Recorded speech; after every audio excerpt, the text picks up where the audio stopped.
What's going on, guys? This is your resident SomeJoeSchmoe, and I'm here to talk about movies. This is our first video in a series of 3 where we talk about my favorite top 3 movies of October, as well as the next series of videos, which is going to be the top 3 worst movies I saw in October.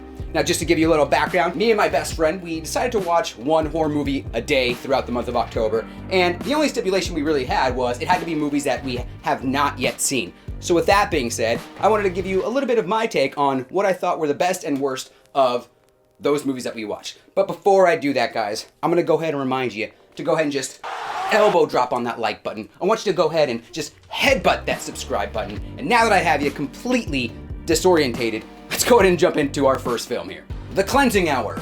The Cleansing Hour follows the story of 2 beloved friends, Max and Drew, played by Ryan Guzman, in no relation to Louis Guzman, and Kyle Gallagher. For all intents and purposes, we'll go ahead and call him Jennifer's Body. Yeah, for those of you who don't get that reference, I only remember him from Jennifer's Body as the little emo kid, so I guess I kind of fit the role in that regard. Moving on. Now, our friends Max and Jennifer's Body here run a live stream where they perform fake exorcisms. Where now, unfortunately, the exorcism, well, it's real. One of the really cool aspects of this movie is the utilization of social media. I mean, how many times have you seen a movie where they talk about social media and it's super cringe-inducing? Oh, why don't you just Facebook me? Oh, yeah, I was just browsing his Instagram. Yeah, I looked up the video on YouTube. But this movie actually uses social media as its main driving force. And yes, I'm talking about that infamous blue check mark. Never gonna be respected if I don't have that little blue check mark right next to my name. That's right. Our main character, Max, who, I'm gonna go ahead and give you a little bit of a spoiler, is not a priest. You are not the Father. Shocker! His main driving force behind this is wanting to obtain that blue check mark and in turn make it so that he is a well-established member within the social media community. Now, for those of you who are wondering, Max is a little bit of a degenerate. Good-looking guy like yourself, take a vow of celibacy. Well, it can get very hard. Now listen, being a Latino myself, I know, shocker, I've been known to, throw a few Hail Marys in my day. I've been known to get down with the word of the Lord from time to time, but never once have I ever been able to utilize the power of God to obtain some fine ladies. It's fine ladies time. Look at this girl over here. She loves the word of God. It's palpable.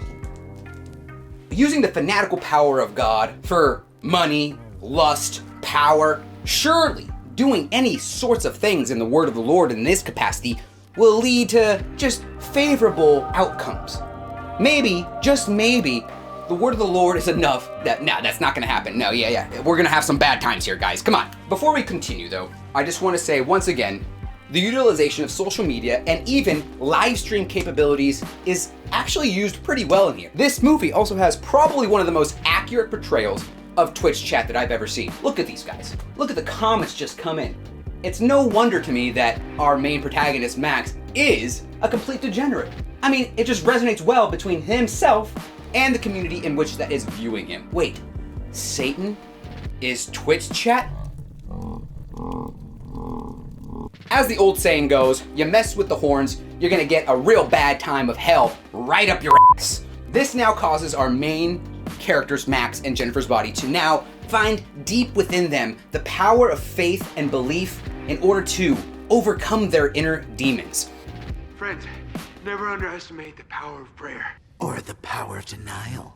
After reading the synopsis of this movie, I couldn't help but think that it sounded remarkably similar to the 2010 horror movie, The Last Exorcism, featuring Patrick Fabian. Now again, I can't help but look at Patrick Fabian and only think of Saved by the Bell, the college years. We're standing on the edge of tomorrow. Anyway, Patrick Fabian in The Last Exorcism is also a priest who's struggling to, find his belief. And in doing so, he manipulates the process by, faking exorcisms. He goes out there with a documentary crew, filming these illustrious, cool concepts of exorcisms and possessions and, trying to overcome the evil forces. And again, within that movie, a real exorcism does take place and he must once again regain his faith. Wow, that really was a good movie for 2010, wasn't it? Anyway, Now, I wasn't really able to find anything about the budget of this movie, and that was really just me 30 seconds of typing in Google what was the budget of this movie. But unfortunately, I couldn't find anything. So with that being said, I'm still going to go ahead and give you my critique on what I thought about it. At times, you could tell there were a few instances in which felt a little cheap to me. In one specific scene, Crazy Eyes here decides to go ahead and just start throwing a bunch of things around the room in typical exorcism fashion. I gotta admit though, there were a few moments where it felt janky. I was also gonna mention that the movie, for its hour-and-a-half runtime, takes place pretty much only in one room for 3/4 of the film. Yes, there were a few scenes in which a few of our viewers were tuning into this broadcast, and yeah, a few of them looked like they were actually shot on location. I mean, I understand, right? They're trying to do their best to, world build around this whole concept. And to be honest, this actually led to a pretty surprising climax of the movie. Yes, it may have been hinted at throughout the movie, but I'm a dum-dum and I really didn't follow it, so yes, I was impressed. There was actually one scene at the end of the movie that, as I'm talking about the low budget of the film, it actually was really impressive in how they filmed it and how it was actually, designed. So, hey, what do I know? I'm just some Joe Schmo talking about movies. Cleansing Hour on Shudder. Go check it out, guys. It's a pretty good find. Cool. Hey, you guys have fun. I'm gonna head home. I'm gonna go myself. Thank you so much for watching this video. I really appreciate it. Be sure you check out, we have a couple more videos coming out discussing my next 2 favorite picks of October. Not to mention next week we're going to be talking about our worst 3. And boy, are they doozies. Anyway guys, thank you so much. This is SomeJoeSchmoe, out.